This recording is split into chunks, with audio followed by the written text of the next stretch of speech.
Stream. Okay, I think we're live. Oh, wait.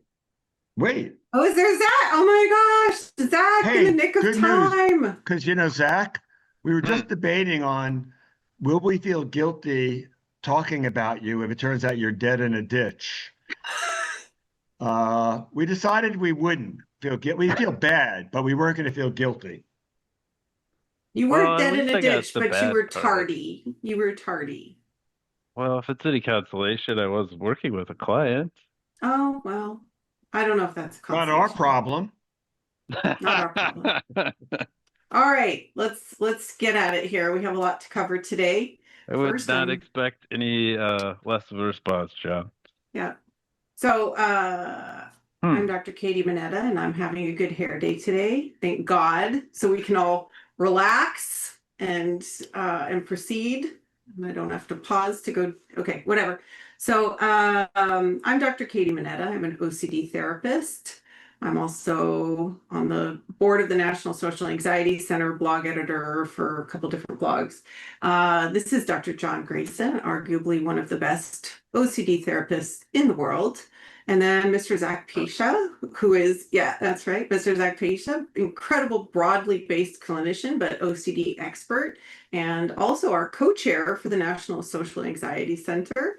So we're excited to be back today. We sort of have a packed episode here. And no offense to Zach, but that is an incredibly, I was going to say boring background behind him, but it's worse than boring. It's like bleak. It's the bleak grayness of the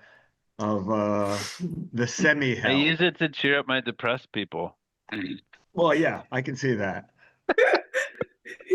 The other day I was talking with Marty Franklin, and he said, that sometimes when people have attentional difficulties, you really have to be meeting with them in a room that's kind of like a gulag, right? So that looks perfect for that to that end, so that nobody gets distracted, Zach, right? It's very Freudian. It's very Freudian. God. They can make whatever they want of it. Yeah, it's a tabula It comes with a rasa. couch. Now I got to get the couch. Oh, boy. Oh, boy. Yeah. Okay. All right. Let's get into it. Oh, let me just disclaimer really quickly. This is not a substitute for therapy in any way. If you're experiencing mental health problems, please seek out a qualified mental health specialist. And if you're experiencing a mental health, crisis, I'm just viewing the chat, so it just made me laugh.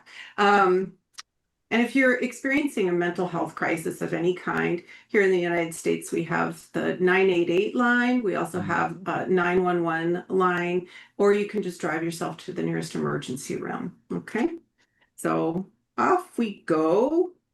We have so many questions to tackle today. Do you guys have any preference of what we do first here? Since I can't see the questions, no. Yeah. I sent you the questions. God, you guys are the worst. Oh, I already expressed a preference with that. Yeah. Okay. Oh, you like how we comment? already ticked her off? It took like a whole 2 seconds. It does not take much. And you know what? That was me showing restraint. This is restraint. All right. Come on, guys. Trust me. Okay. So This was a term I hadn't heard before. It's funny because I've treated this problem before, but I hadn't heard the term allergy OCD before. Who? Allergy OCD. Well, hay fever. I think no, that's not. Did you not? I think the fact that somebody puts an adjective in front of OCD does not make it an actual. Remember, all those subclient forms of OCD have some level of description, but they're actually not diagnoses. They're not recognized. So it's important to say that. Yeah. Yeah. Oh, dang it. I think John froze. John, you froze for a second, but I'm going to just let everybody know who's watching what this allergy. No. Oh, okay. What this allergy OCD is, it's people who have a fear. And it's interesting because we see these sort of one-off kind of news stories, right? Where suddenly somebody develops an allergy as an adult. They've never had an allergy before. And suddenly they're allergic to shellfish or peanuts, and they have a terrible reaction to it.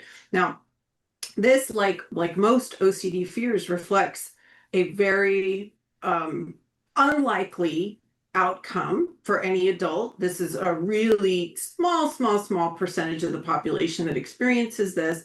And yet people with OCD that's focused on what if I have this, sudden onset adult allergy will often avoid peanuts, shellfish, wheat, or they slowly start to remove these things from their diet. And I've met folks that eventually become underweight because of all of that dietary avoidance. And so the question is, how do we, what would we say? How do we encourage people to do, like, the first principle obviously is exposure. So, and just in general, right, we start doing small forays into exposure, getting near peanuts. Like, I've had clients that were so frightened of the peanut thing that just being around somebody eating a peanut butter cup was too much, right? It was very anxiety provoking. I I think we should start with Zach's answer. Let's hear it. I will, but I do want to point this out. I would gladly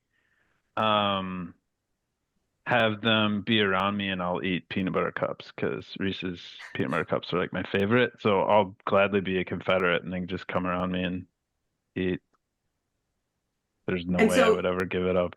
You might, even in session with the client with this type of OCD, right? You might say, well, what if I eat a peanut butter cup in front of you? How are you going to feel about that? And so, what this represents is kind of a gradual exposure where, it could be that perhaps Zach stands at the corner of the room, giving, a good 6-foot breath. As long as I'll just have a big old bag. I'll eat the whole bag. But he'll eat the whole bag standing at the corner of the room. And well, I don't know about that. I think I would eat one and walk towards them or something. And walk towards them, right? Yeah. But I mean, all exposure has to be a voluntary process. Go ahead, Jon. We're missing the point. We're missing the point. Yes. The point being that if I don't currently have a peanut allergy or shellfish or whatever, there's not a reason to avoid. I might develop one, but avoiding is not going to help me. As Zach pointed out, and I don't know why he didn't say this, Zach, but he pointed out when we were discussing this earlier. Oh, then I'm not going to jump on what you were going to say. But so I'll save that so you can say it. But especially if you think it's good. It doesn't make any sense to avoid something that might happen that has not happened, because that doesn't happen. It doesn't protect you. Like, if you're going to have a full-on explosive allergy that's going to kill you, then there's a zillion things that might kill you that way. Because generally, your first time is you're going to have some problems and you're going to be able to get treated for it, and then So preemptively trying to avoid a peanut allergy at the age this person is, yeah, that is purely OCD. And the question is, do I want to live my life listening to logic or not? Now, listening to logic doesn't mean that's going to make you feel better. Yes, if you choose to treat yourself, you're going to feel really scared. And it's going to be really terrifying to do that. And here's the thing, it's not like your life's great. I mean, if you were happy as could be and living in complete joy, avoiding stuff, I'd be like, why are you talking to us? You are miserable living this way. So which way do you want to be miserable? You want to be miserable for the rest of your life living this way, and you may never have a peanut allergy, or you might have a peanut allergy, but your life's going to be miserable? Or would you like to learn to enjoy life? And maybe you'll get one, maybe not. Currently, the odds are for you. So let's wait till it's a known fact. Yeah. And what Jon's highlighting on there is right there is the importance of, and we have to always remember the fundamental nature of OCD treatment is really exposure to uncertainty. So that's what we're talking about, right? That, we're never going to tell you, a good OCD therapist is never going to tell you that will not ever happen. I'm 100% sure that won't happen. What they'll say is that the odds are in your favor, right, Jon? And I am here by luck today. That's right. Last week, I was walking home. Jon has all of these harrowing moments. I don't get it. And my backpack, I had my computer in it. So I have, my Alienware gaming laptop. So it's a heavy one. So my pack is like 20 pounds. and I took the most spectacularly nasty flying fall. I don't even know what I tripped on. It wasn't like I stumbled. I went like flying and slammed into the ground. I come off the main. Are your hands still? I can see little. Do you have little scabs on your hands? Yeah, you Or should is see that? the other. Yeah, no, yeah. Oh, go ahead. And so, you know, when I hit the ground, Hate but to see the I ground. was a half block in the suburban neighborhood, so there was no one to watch. And I'm laying on the ground, somewhere between 20 seconds and 3 minutes. I mean, it felt like a long time. I was laying there trying to figure out if I was okay or not, but it could have been short because, you know, I wasn't timing it. But, and I was in some pain, and it's like, all right, I'm gonna get up. Really hurt my side. Oh my God, getting up was painful. But once I was standing up, it didn't hurt to hold my pack. So I went home, and a lot of pain. And the next day I thought, like, read the, I could have a fractured rib. So I got an x-ray, didn't. But I fell for no reason. And although the odds of falling were slim, hitting the ground that way and having my rib get fractured, that the odds of that were suddenly higher. I mean, it was bruised, and I could have punctured my lung.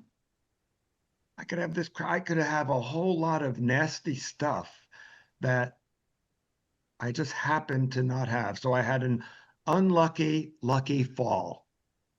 Unlucky I fell down. Still hurts if I laugh. Don't not make me laugh, Zach. But No guarantees. yeah, I know. But on the other hand, like I'm not severely injured. So I should never go walking again. That's right. And this is and that's the conclusion that a lot of people with OCD come to, right? They see that TikTok video about the one person who suddenly had a shellfish allergy and went into anaphylactic shock, and then comes on TikTok to say, I almost died. This could happen to you. And of course, the important thing is you didn't die. So that's what? You didn't die. So why is this news? That's right. Well, because it's on TikTok. That's why. Oh my God. And but then the person comes to the conclusion, well, I obviously should avoid shellfish because. And now we should let Zach say his piece. Yes. In this Zach, I should have case, started with this. Well, it is important because the American Academy of Pediatrics, they used to recommend slowly introducing all of these things to your kid when they first start eating. And so Maeve is not quite 9 months. Actually, tomorrow I'll be 9 months old. And so we're starting to do all of the tree nuts, the shellfish, fish, all of it, right?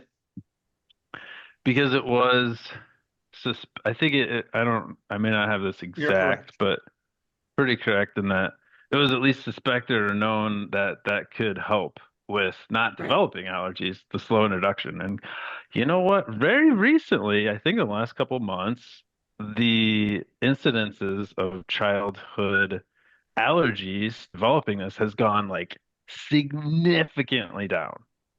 Right. They thought people trying to avoid those allergies resulted from them not feeding the kids that stuff, and that's why they have the allergies.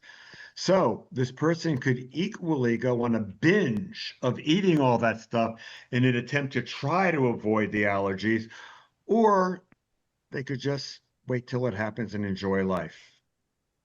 But it's going to hurt to enjoy life initially because they're going to be scared. But I always like to think that if you're going to be in pain, you might as well be in pain getting better than getting worse. Yeah. Well, at least eat something that tastes really good then, if you're not going to, Yeah, I wouldn't eat Reese Pieces. I would not do that, or a peanut butter cup. More for me then. Why? It's your problem. Because I hate the mixture of chocolate and peanut butter together. Oh my gosh, that's so weird. I'll eat peanut butter. I'll eat chocolate. I just don't like them mushed. That's really strange. I might fall over you're the first person I've ever met. I don't think you're human.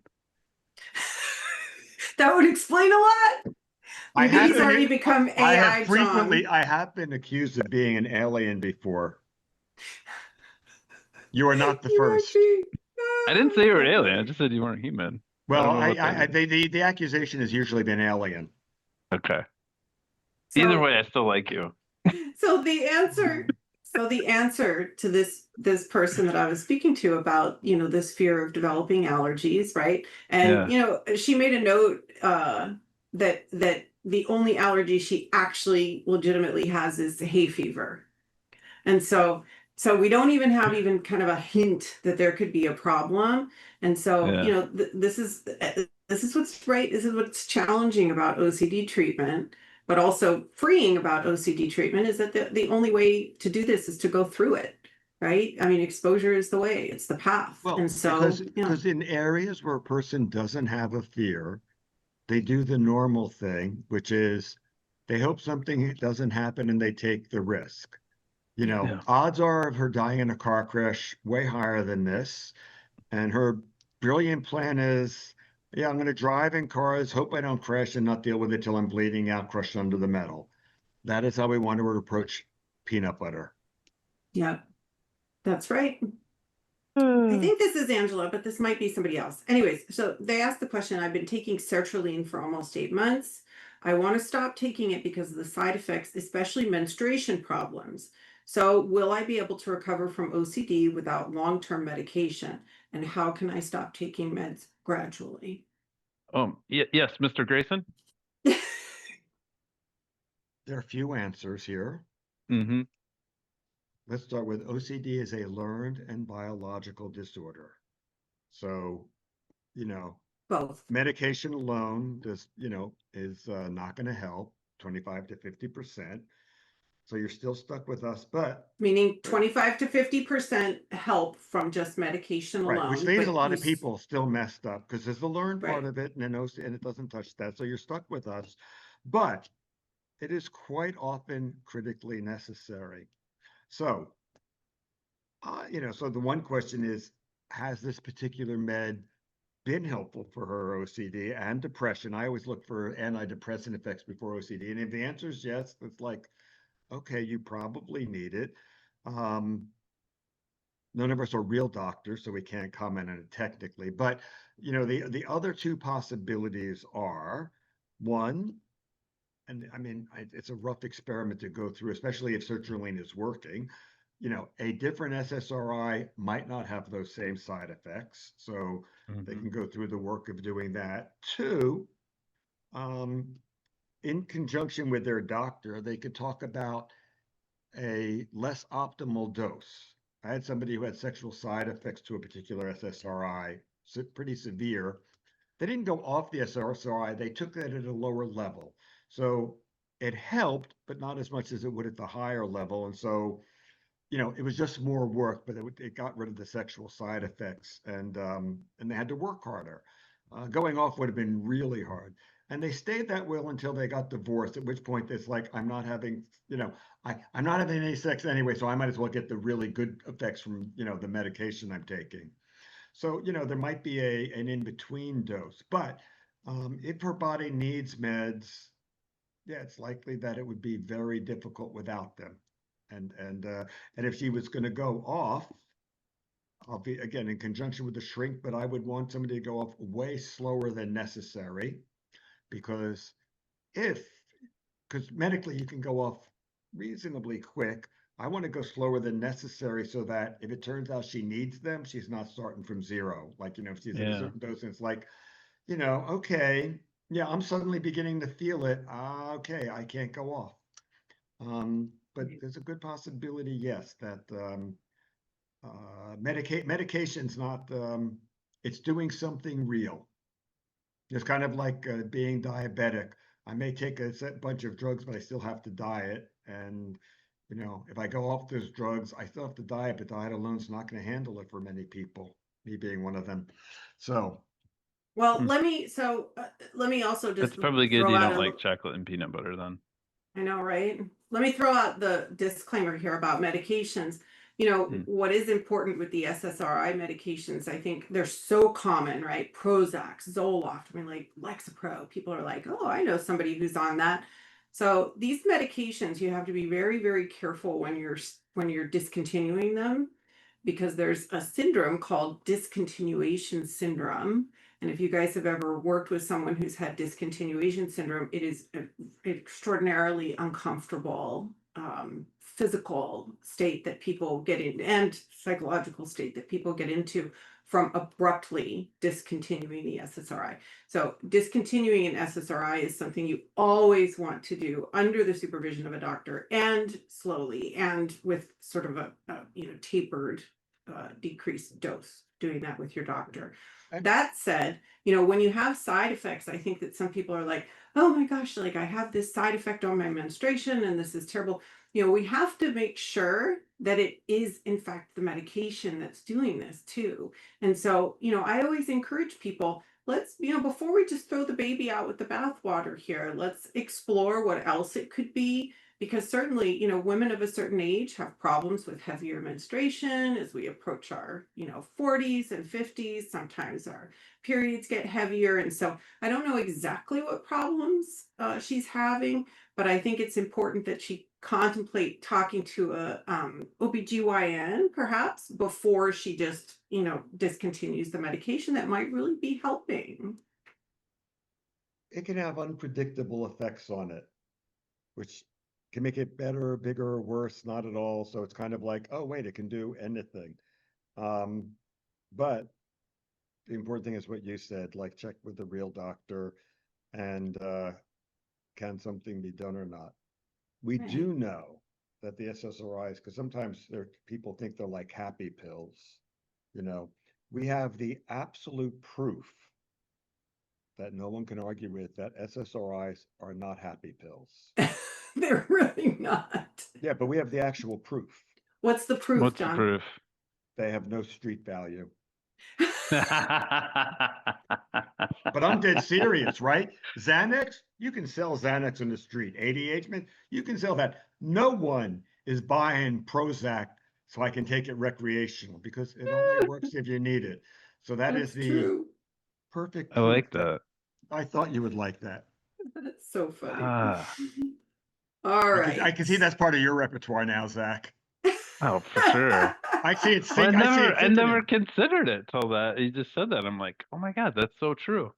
And by the way, the other thing to keep in mind, I mean, how many of us have had patients who, when they start taking SSRIs temporarily, their symptoms worsen, right? That they feel brain fog or not like themselves or any number of other problems initially until their body kind of adjusts to it. It's not uncommon for people to feel a little worse. And in fact, I think I heard from one of my patients that there's a whole subreddit forum.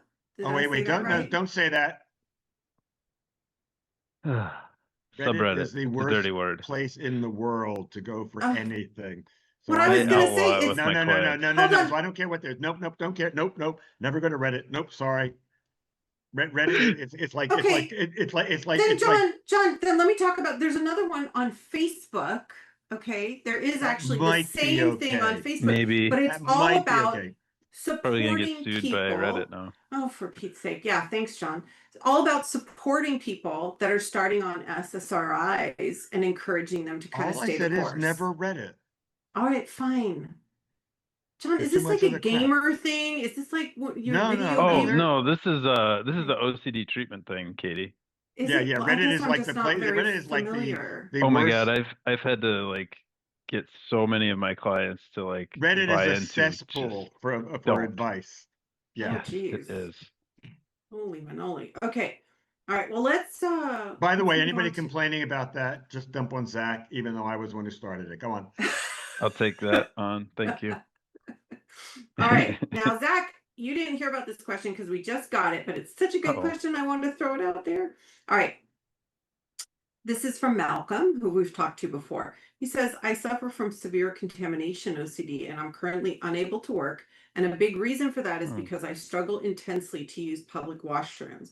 Can you please share some practical advice and or some ERP exercises someone with contamination OCD can do if they want to develop the ability to regularly use public washrooms? So far, I've been going to the shopping mall and forcing myself to stay inside the washroom for 3 to 4 minutes at a time. Is that a good approach? What else can I do? No. And please keep your answers very practical if possible. Time out. No. How often does he clean his own bathroom? Oh, that's a good question. If Malcolm's watching, Malcolm, you can let us know. So that's not, so there's the problem with that exposure that he's doing. And what's This the is going to be exposure? useful. Go. Yeah. Go, John. And also he said he can't go to work, and I understand it's really difficult to go to work and causing a great deal of anxiety, but he really needs to change his language for himself. I won't Right. go to work because I don't want to handle the anxiety. Right. That's true. I do believe if I point a gun at one of his loved ones or at his leg, he's going to do whatever I tell him about the bathroom. Whereas I say Right. stop breathing for 20 minutes, he's going to probably get shot if that's the alternative. Right. Because you can't stop breathing Now, for 20 minutes, but he could say, I feel like I can. I can't argue that that is the feeling. Mm-hmm. that But in is, terms of an actual fact, we need to be straight with our language. yeah. The reason it's a True. terrible exposure, he has to make this other decision first. That whatever it is he's afraid will happen from public restrooms, he has to decide that he's willing to have that happen. I'm not saying it will, but it might. It might be unlikely, but it might. And we have to live in a world of uncertainty, which means I have to be willing to cope with whatever might happen. Now I think I can think of a bunch of rational things where if I hear anything he's avoiding and how he's avoiding it, I do feel confident I can point out how he's coming into contact with those things all the time without realizing it. My favorite one being that almost everyone in the world who goes to a public restroom when they, after they go to the bathroom, before they wash their hands, they pull up their pants or fix their dress, which means that when they touch that, they're recontaminating because your hands go in your pants or dress during the day, and that means that the entire world is contaminated by bathrooms. So it doesn't matter if you're in a public restroom or not, so it is there everywhere. So he's trying to avoid the unavoidable, and if his goal, so his goal has to be, I'm willing to take the risk because there are, and as we said already earlier today, there are a zillion risks he takes that he does not have OCD about. And his rule is, I hope it doesn't happen. So he first has to decide, I don't want my life to be ruled by OCD. So if he's willing to take that risk, then going in the restroom is a decent exposure. However, we find exposures are better if we can make them inescapable. So given the For choice sure. of, let's say I have a 10-point scale of exposure.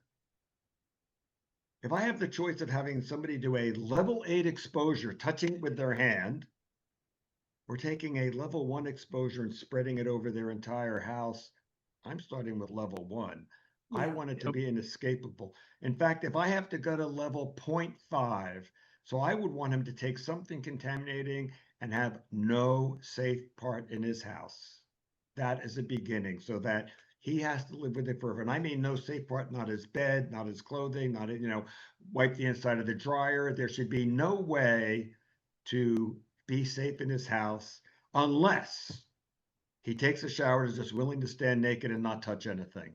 Right. And a way to do this exposure fully, besides touching it, is get a spray bottle, a quart spray bottle, fill it with water, and take whatever contaminant you have, whether it's, the 0.5 or the 8, number 8, put it in that spray bottle and just spray everything, and everything will be a mist of contamination, including you, because your goal ultimately is to live in dirty world forever. And this may sound unusual, except the actual truth is we all live in dirty world forever and we pretend. The point of taking a shower is not to get clean. It is to be cleaner than when you started. It's always critical to have a contaminated towel so that as soon as you dry, you're recontaminated. Right. Dude, I love your spray bottle. I have Oh to God, try. I Well, love the spray bottle. That's awesome. At some just I've point, to never throw heard you out- say that one before. Oh, at This some is a point, new Yeah, one. I totally wait, heard that one at before. some point, I have my clients fill it with toilet water. So, And we have done it just, from the public restrooms in my building, and my office is sprayed. It looks The clean. bowl or the back part? Well, no, if it's never mind. The bowl. It's from the A bowl. flush. Okay. It's been flushed, Yeah, But yeah. yeah. We fill it with Okay. toilet water and we spray it around. That's Open up right. all the kitchen cabinets, their clothing, All right, so everything. may I suggest, because Malcolm is looking for practical I suggestions. gave him find a hold half on, point I know you exposure. did. He did. Hold He on, did. hold on. Oh. But Malcolm is right now at the place where he's standing. He's standing in the bathroom for 3 to 4 minutes, just white knuckling it and then exiting. We don't know exactly what he's doing when he's leaving, but one suggestion I would have is that if he's doing anything to kind of decontaminate himself after he leaves the bathroom. So like, 3 to 4 minutes in the bathroom is great. And if your shoes are touching that floor, and if typically you go home and you're like, leaving your shoes outside because you don't want to, right? I've had folks that even won't get into their car with those shoes and they have like a plastic bag that they use. So the idea being, right? Okay, John, stop for just a second. He's doing so good. Just let him go. Finding something. He looks like he's doing well. So finding something that is like at that low level of exposure, but allowing that spread to happen. Go ahead, John. Well, right, and that's why I said the bathroom might currently be too high for him to start with. He knows what is easy. He knows what he does not want all over his house, but it's not so bad. He might even have many parts of his house contaminated with something, except for the special clean areas. I want the whole house leveled up, no safe areas. He could start doing that, and he has to decide, I'm going to live in dirty world forever, ultimately. People sometimes ask me, when can I go back to normal hand washing? And the answer is, when you don't care about doing it. But then I might not hand wash my hands. And it's like, I never wash my hands, by the way. This is true. I want to tell the story again. Can I tell the story again? Oh, no, go ahead. You go first. I want to ask a question to both of you. And then I'm going to tell a funny story about John. Do you find that your patients / clients, if they're trying to do something on their own, they often go too high? Rarely. Okay. Yeah, that's been my experience too. And maybe every once in a while. Before, I guess maybe I should say this. People that come to you in the beginning, if they've tried something on their own, have they usually done it where it's been too high, which we kind of suggested with Malcolm that your bathroom thing might be a little too high. I think some people may have tried, and I have people who successfully have done it. Or they did it and then they freaked out because they hadn't really decided to live with uncertainty.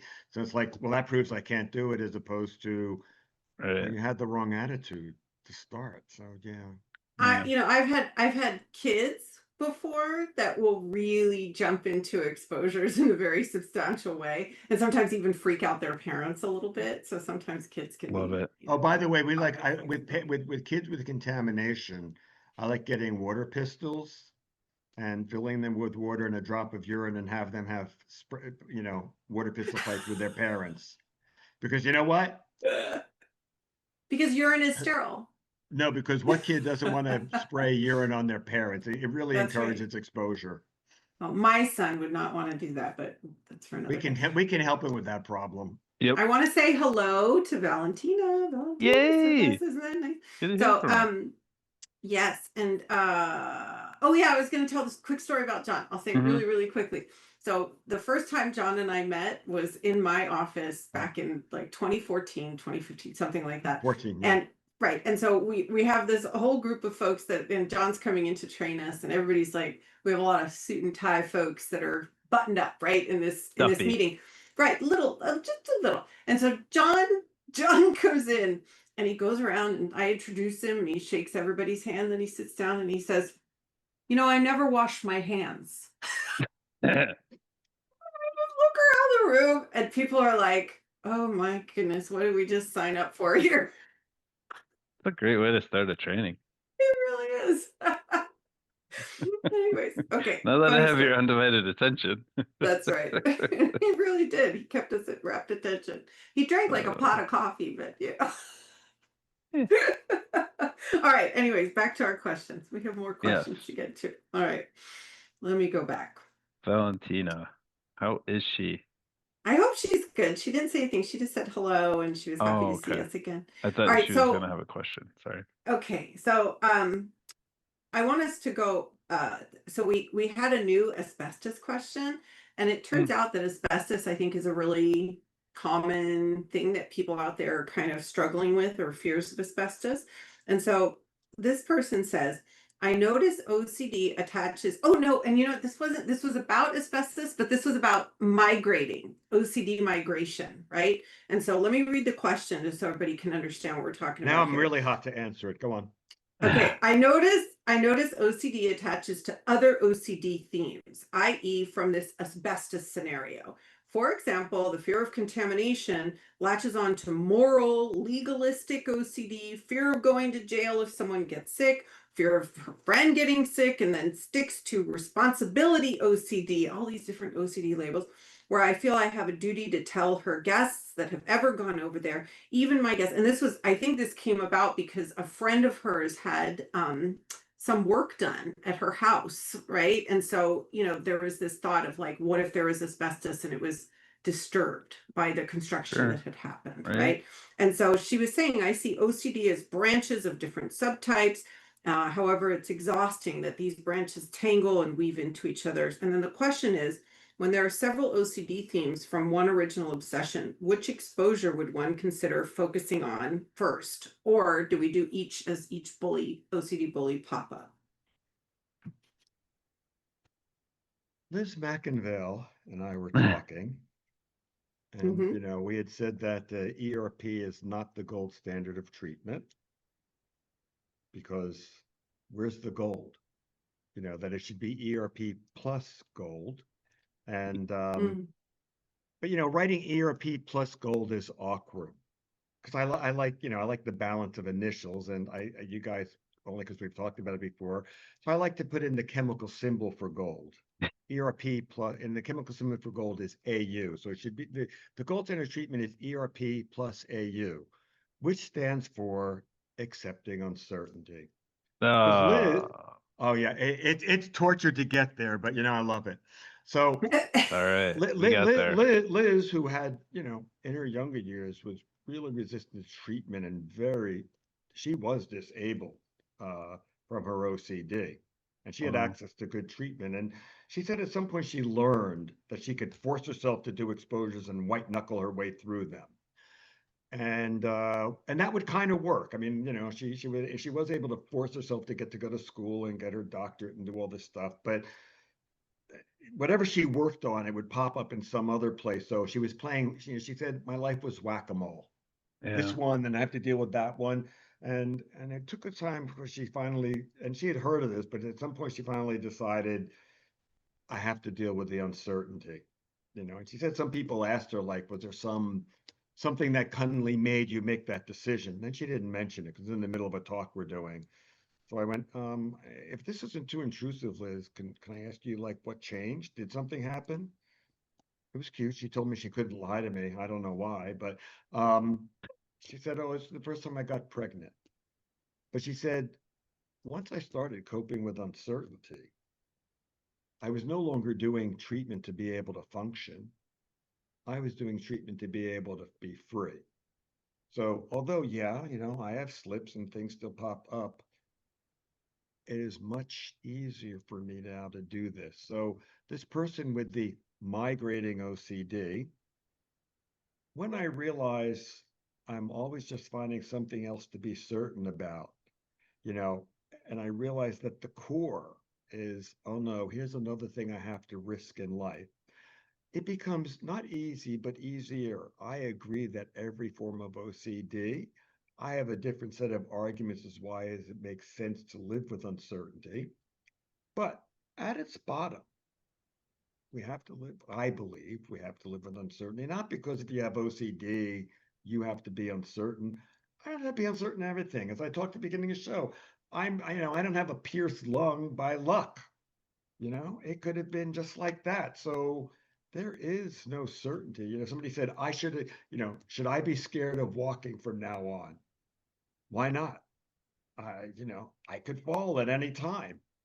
It could happen. And maybe I should just be much more conscious when I'm walking, and, could make a good argument, but I think I need to fall a few more times in a row to say, like, okay, what is up with you?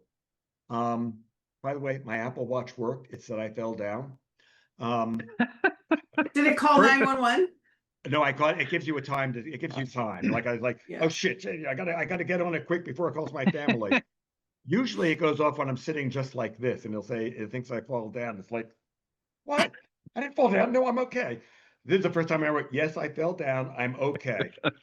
But You change your it's algorithm. so it's the watches. I don't have control. I So know.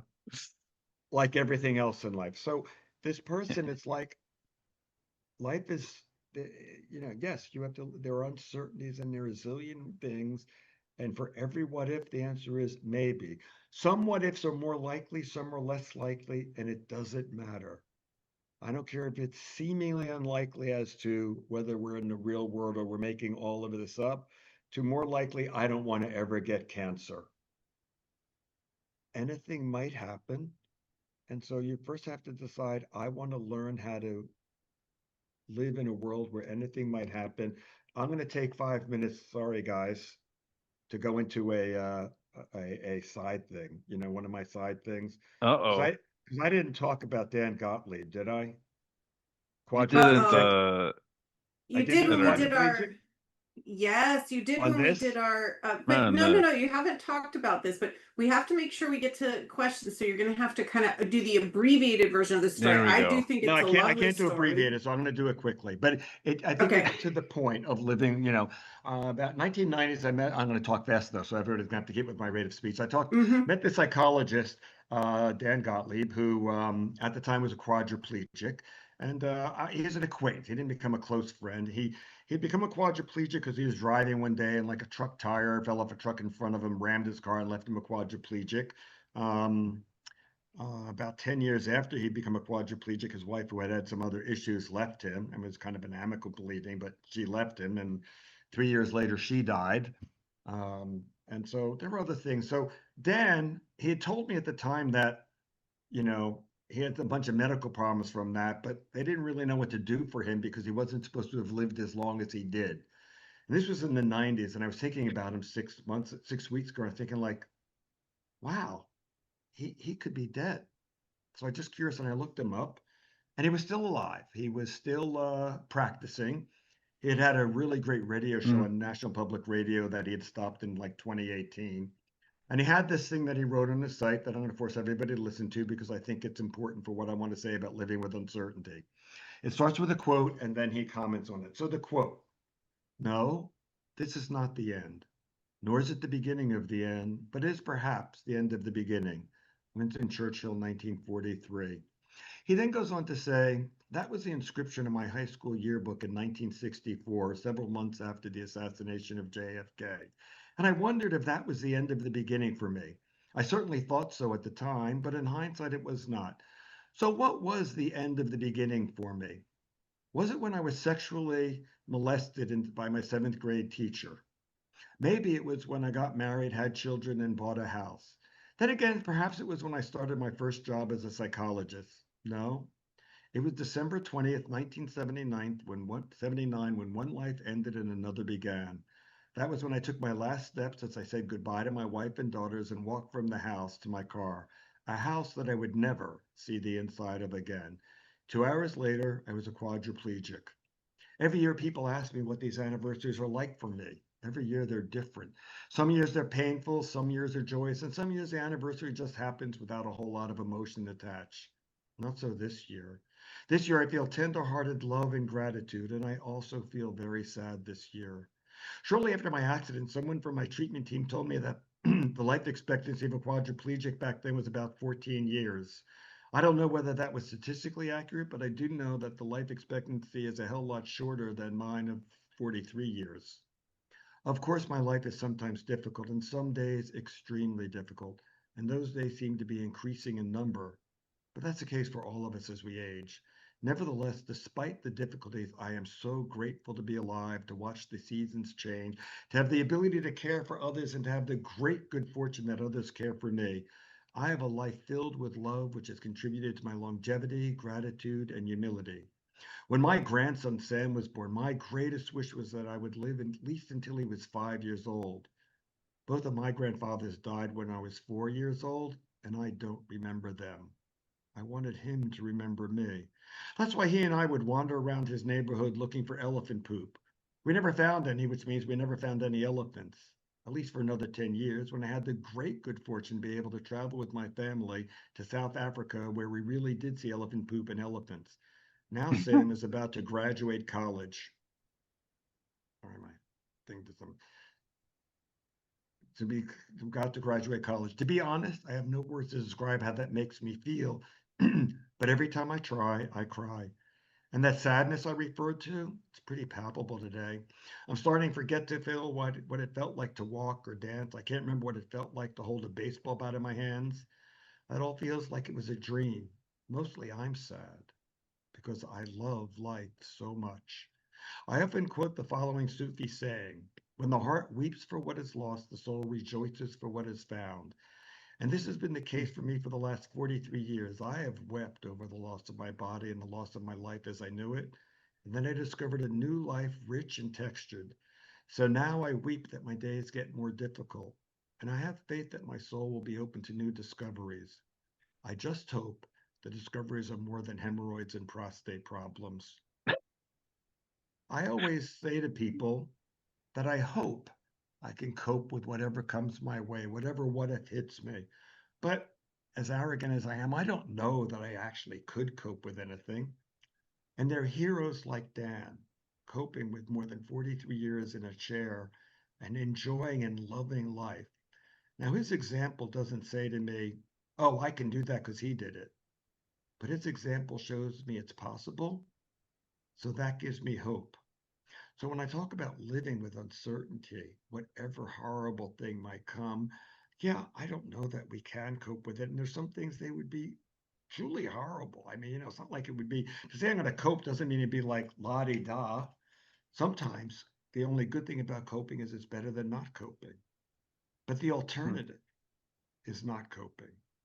And to not cope to a what if is even worse because I might just be miserable for something that will never happen. So this person who has multiple themes, if I'm going to learn to live with some uncertainty, I reach a point of being able to do treatment to be free. And it's not just treatment. It's anybody needs to do this. Or you can play whack-a-mole.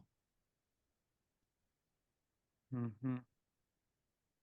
Jon, that's always, I've heard you tell that story before, and it's so incredibly poignant. And I think, one of the things I always try to remind my clients, right? We have ERP, but then we had this whole sort of introduction of these ACT principles, right? And, as we go into exposure, we allow the uncertainty to really wash over us. And so during this period of time when, this person that asked us this question, they go from, oh my gosh, what if there's asbestos in the air, to what if I'm responsible for bringing people near asbestos in the air? What if I'm a bad person? What if there's legal implications? As you're riding this sort of roller coaster of what ifs and fears that OCD brings you to, as we say, the idea of learning to live with uncertainty, part of it is about just allowing that uncertainty to wash over you as you're sort of going through the roller coaster. Or perhaps right? allowing it to scream through you. That's right. Scream through, wash over you, scream through Wash you. over you is very nice. Scream through I you know is it is. more accurate, but I always say, it's supposed to feel like jumping in a cold pool. Zach says he doesn't think that it feels quite that uncomfortable, but and I was going to say it feels worse. But Yeah. so that's it depends, right? It really that's a depends. tripartite, There we go. But let's quickly, because Valentina asked us a question. I want to make sure we get to it. We only have a couple minutes left. So her Our friend number one says, fan. I know, her friend says that she walks strange. When we go out, I do try to avoid brushing against someone like a sanitation worker.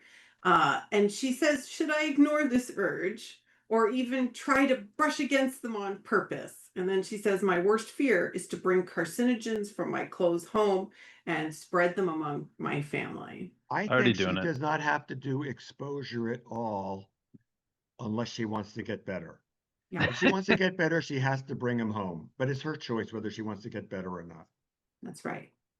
And the idea of brushing up against the sanitation worker, not every sanitation worker is going to love us brushing up against them. That's their problem. That is their problem. However, what I would say is this, is that what we know from Valentina is that it's not, for her exposures, it's not just about what she's doing when she's out in the street. It's all the things that she's doing to try to mitigate her risk after she gets home, And right? there's no way to mitigate it because she doesn't have Right. smart cancer chemicals that are going like, you'll be exposed now, but we're not going to give you cancer unless you come home and don't, you have like a 15-minute grace to decontaminate. But That's while you're right. out in the real world, and again, she's not living in the middle of Montana in the woods. So wherever she's living, there are carcinogens. And you know what? Whether she's with carcinogens or not, people get cancer.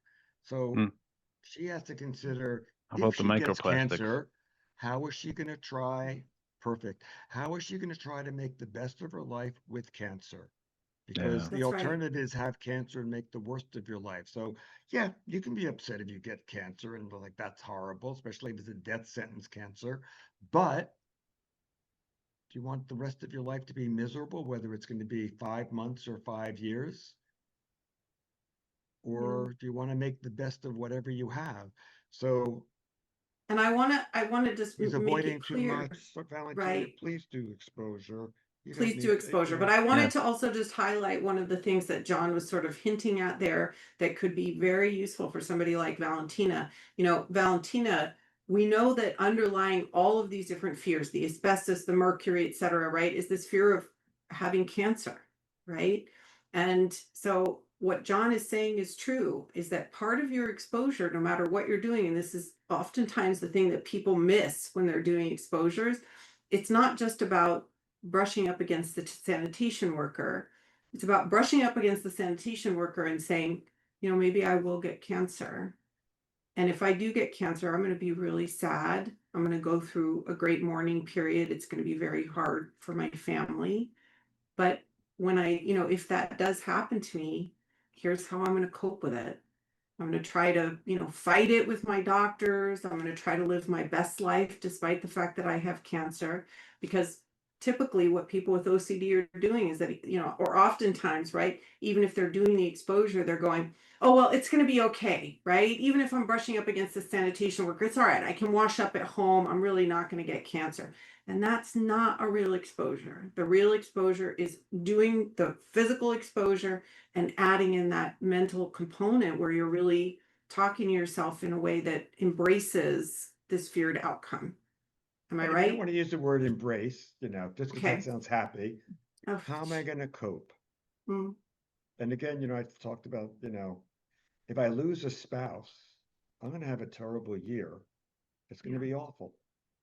And if I come to cope with it at the end of the year, I'm still going to have a hole in my heart, but I'm going to have learned to live again. And again, during that year, the only good thing about coping is it would be better than not coping. So it's not, it's worse than a cold plunge. Yeah. But not coping is even worse. So I want to try to learn how to cope. And again, I have the example of some heroes that give me a reason to hope that I might be able to cope. That's right. Okay, and I just want to let everybody know, I don't think we got quite to all of the questions today, but we are right up against the end of our hour. And so, sorry, I'm going to try to figure out a way to stay more organized because we get comments from different places and I'm going to have to just keep a running list. We could definitely get them to all if we would just do an 8-hour show, but close off the questions after 4 hours. There you go. That's right. That's right. Well, then we'd have to take bathroom breaks, and then that might be boring for some people to have to sit there. But anyways, but then we can have advertisers. Yeah. Oh, Valentina says this really helps. You're welcome, I'm Valentina. Really glad. Thank you. Yeah. I'm thank you.